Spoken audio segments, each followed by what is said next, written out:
Hello everyone, I'm Pritika. I am here to talk to you today about communication styles, especially if you're a new joinee to an organization. And this is especially important if this is your first or second job, or even your third or fourth. Honestly, communication is something that is very underutilized or misunderstood.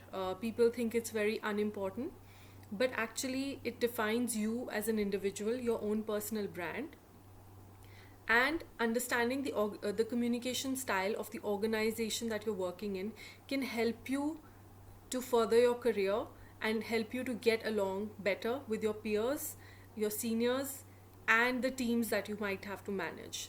So let's get started. Okay, so what's the first thing that we need to understand about communication and communication styles? Now, when you join a new organization, you need to understand what that organization's own communication style is. Every organization evolves its communication style over time. This is based on their processes, on their culture, on what has been found to be best suitable. So, as a newcomer to any organization, it is important and helpful when you ask questions. So, for example, when you join the organization, it's important to observe, and I think you can learn a lot from observing and understand how others are communicating and replicate that. So maybe you can look at some of your peers. You might be marked in certain emails. Now, let's come to a couple of specifics on communication. So, one of the first tools of communication that you use is email, obviously, and with remote working, email is even more important in our day to day communication. We don't really get that much of one on one face time with each other. So, then how do you establish a proper communication protocol? Now, in emails, it's very important to understand when to put somebody in CC, when to put somebody in the to field, whether or not your organization encourages or prohibits the use of BCC. BCC meaning blind carbon copy, CC meaning carbon copy, and to meaning the person is addressed to. So, some basics here. In the to field of your email, always always put in the email ID of the person that you are directly addressing, the person who needs to perform the action. In the CC field, you can mark someone who is already on the previous email trail, or if you're starting afresh, someone who needs to be in loop that this task is progressing. And BCC is usually not, it's frowned upon in most organizations. It's rarely used. And if you are using BCC, it's better that you consult someone a little senior before doing that, because it might mean it's a difficult situation where you need to mark certain people on the slide. But try to avoid the use of BCC as far as possible.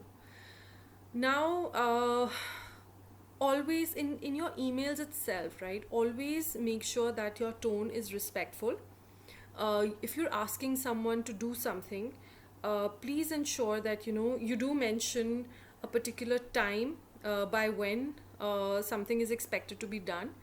You should always be mindful if that person is your peer. Now, by peer, what do I mean? Peer means someone at your level. If someone is junior or if someone is senior, your tone can be altered slightly, but I would suggest always maintain a courteous and polite tone by always saying things like thank you at the end of your email, and also just you can never over communicate, especially when it's the time for remote working. So over communication, there's no such thing. I think the concept is gone. So, but yes, it can be overdone in some situations, which I'll highlight later, where we're abusing the communication tools. But herein, it's important to just put down. So always use the subject field of your email. I have seen that people don't really make use. Always mark. If something is important, you can use the subject field of your email to write the urgency or the topic of discussion here. So it's very underused, and it comes across as a little unprofessional if you don't fill in the subject field. And of course, you'll always get a prompt as well. Most email clients give you a prompt saying that you haven't filled in the subject. So use it, and use it well, use it wisely. That if something needs immediate attention, say that, attention required or urgent. So that helps the recipient of the email prioritize and look at your email quicker. If that's the intention, obviously don't abuse this as well. So when you come to drafting the email, I would just say state in very simple language. We try to either we somehow write in like a code language, which is again not professional. Please use full words, spell them out. In corporate culture, that's extremely important. An email is not a text. It is a formal record of your communication that is happening in an organization. So please use full words. My suggestion is to use short sentences. If you stick with the thing of one idea per sentence, you cannot go wrong. So business communication is always simple. So keep it very, very simple, crisp. Don't use big words, and don't try to impress anybody. That's not the idea here. The idea is to communicate, meaning it's a functional thing, to get your point across as simply and in as crisp language as possible. So just keep the sentences short, crisp. Try to avoid using really big words. And and just don't use long, winding 3-4 line sentences, because then that shows that there is no clarity of thought. If it helps you and you're trying to make a number of points in an email, try to bullet it. So use a bulleted list or a numbered list. At the end of your email, you can write or recapture what is it that you want, what is the action that needs to be performed, by when.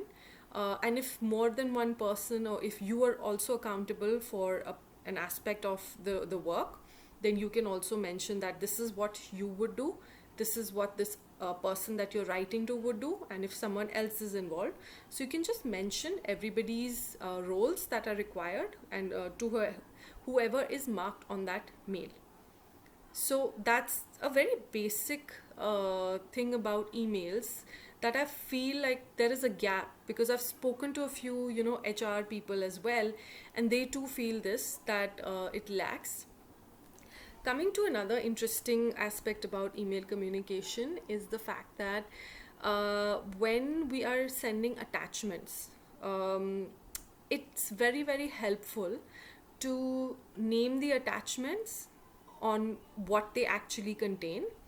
Because a lot of times what happens is, if you're scanning documents or we receive like a load of files from somewhere, we have a tendency to just like unzip the files on our system and just send them, and they're in some numbered order, but they really don't make sense to the person receiving them. Now, if you want that the person who has received that can make sense of it and can access the correct information at the right time, it's better that you name your files accordingly. So that would really, really help them. And in the body of your email, if you want to make someone's life easier, especially if you're writing to a senior person, but I think that should be your attitude towards your colleagues as well. But when you are sending emails, and there are multiple attachments, it's better to kind of put in the name of the attachments and mention what they are for, so that it makes their life a little easier. Like I said, communicating the right way, it cannot be abused. So yeah, just take care of that as well in your emails. Now let's come to verbal communication. So what happens is, again, as someone new to an organization or someone new to corporate culture overall, we see that, a lot of there is no clear protocol on how you need to communicate. Now, some people who are new might over communicate, meaning that they will go to their supervisor or their team leader and tell them every little detail, and the team leader may not have the time to listen to you every time. So that's not helpful to anybody. And then there are times where under communication can also lead to some negative results. Now, when does this happen? So basically, suppose a mistake has been made, right? And you were responsible for it. So our human tendency is to hide it or let someone else take the blame for it. So I think neither of those are professional, especially like if there are systems and processes in place that can, point out to you. So sooner or later, it's going to be found out any which way. So herein the suggestion is to actually go up to your team leader and tell them point blank that, look, an error has been made at my end and I wanted to inform you. What this would do is help your team leader to address that problem quicker rather than it showing up, say, when the team leader is presenting to a client or, while they're reporting metrics, or it can become something really, really big. Or where you kind of keep your fingers crossed and hope that a mistake isn't made. So you need to understand the nature of the mistake, and when you're communicating to your team leader, tell them that this was an error that was made by you, and that you will ensure that it doesn't happen in future, and how you plan to ensure that it doesn't happen in future. Like, what caused it? Was it a lack of attention on your part, or were you too bogged down by too many things or responsibilities? So what is it that caused it? And how you plan to address it so that it doesn't happen again. If it is that critical a mistake, obviously we all make mistakes from time to time. There are human errors which are not fatal, but I'm talking about the really big ones that need to be discussed. So you must proactively communicate, especially when an error has been made. Now, over communication. Over communication verbally happens when you need to go and you find that you are going to your team leader for every little thing. You're going to complain about your colleagues. You're going to complain about why something doesn't work, why this, why that, and basically you're overwhelming someone who might already have a lot on their plate. So how do you make this into a constructive discussion?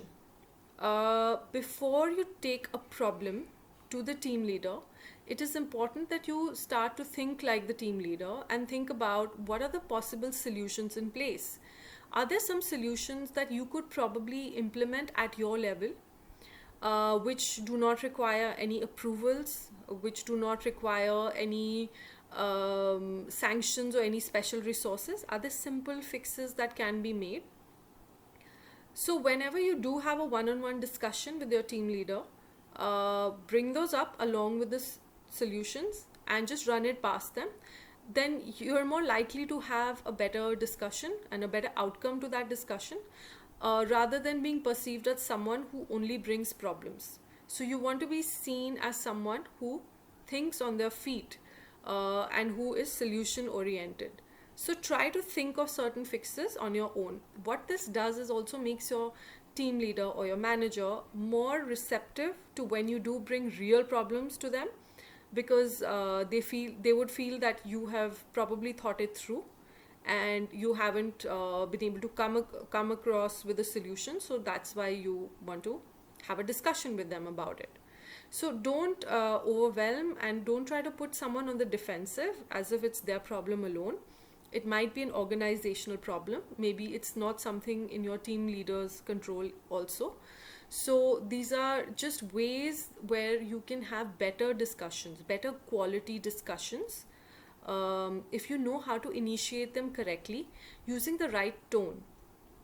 Now, again, a lot of things I have seen, when someone new joins the organization, is the tone of voice, how you address somebody.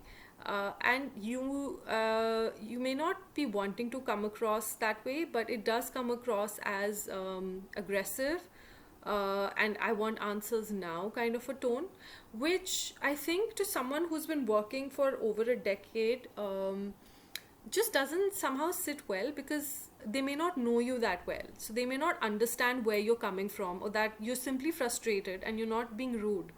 But in a corporate environment, things can escalate very quickly depending on the kind of organization it is. So I would say that always keep your tone of voice neutral.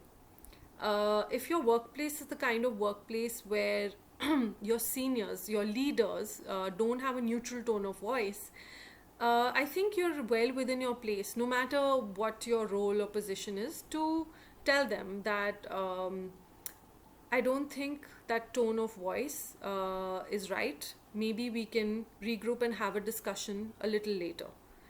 So it's always good to diffuse an escalating situation where tempers might be flaring and it might turn into something toxic or unpleasant. We don't want that. Like I said, our corporate lives are places where a lot of us have spent years and years, and majority of our waking time is spent with our colleagues.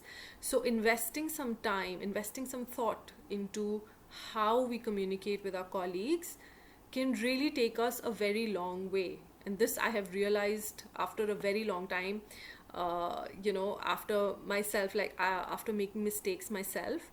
And I wanted to share that with people so that you don't make the same mistakes. And these have come from very real examples from my life.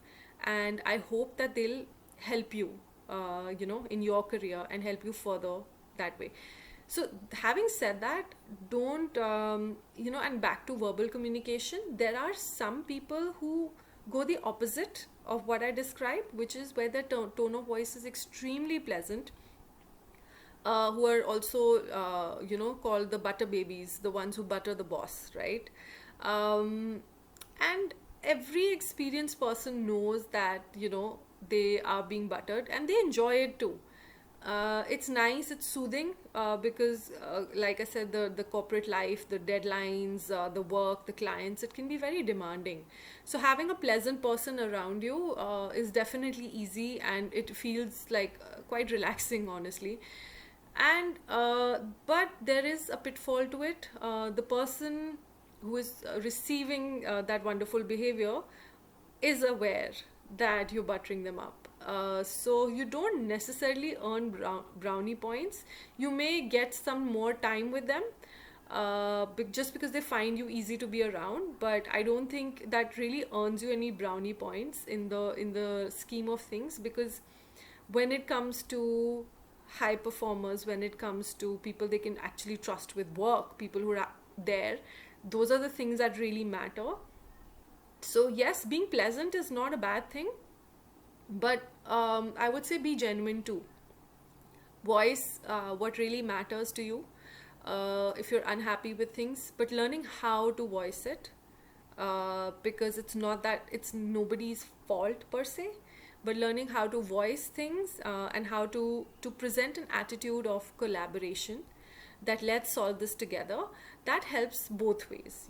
Even with the leaders, if they approach problems that way with their teams, and with team members who also go to their team leads with problems with that attitude. So the attitude is everything, really, when it comes to successful communication.